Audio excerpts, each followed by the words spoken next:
classic Arab comfort dish, which is Mdardara. It's made with lentils, rice, onions, spices, super easy and really, really delicious.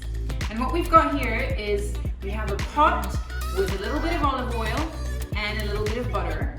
And I'm going to add to it my half an onion, which is cut into these wedges or rings.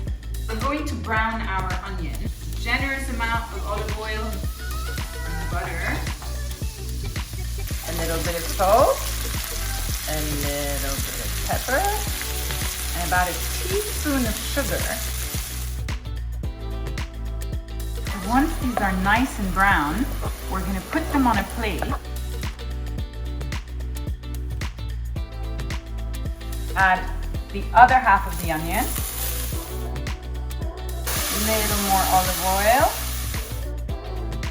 I'm going to add some cumin. Little bit of pepper.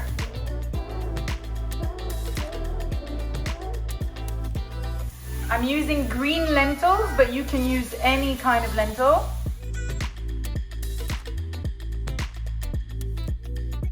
Rinsed basmati rice.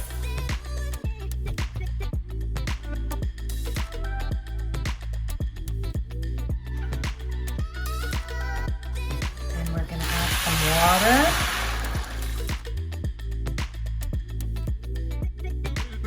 We're going to bring this to a simmer, and once it simmers, we're going to cover and cook it until the rice and the lentils are done. So I would say about 30 minutes. But do come in and check once in a while. If it needs a little bit more water, do put some more. You just don't want to put too much water in the beginning and then it gets all mushy. So I'll see you in a bit. Beautiful Mdardara.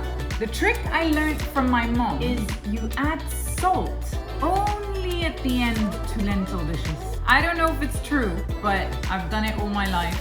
She says that the lentils won't cook well if there is salt. Just fold this. I'm going to add our caramelized onions to the top. Add a few mint leaves. I'm adding mint because we are going to serve it with some yogurt, dried mint, and a little bit of olive oil. So you take a spoonful of your Mdardara and a spoonful of your yogurt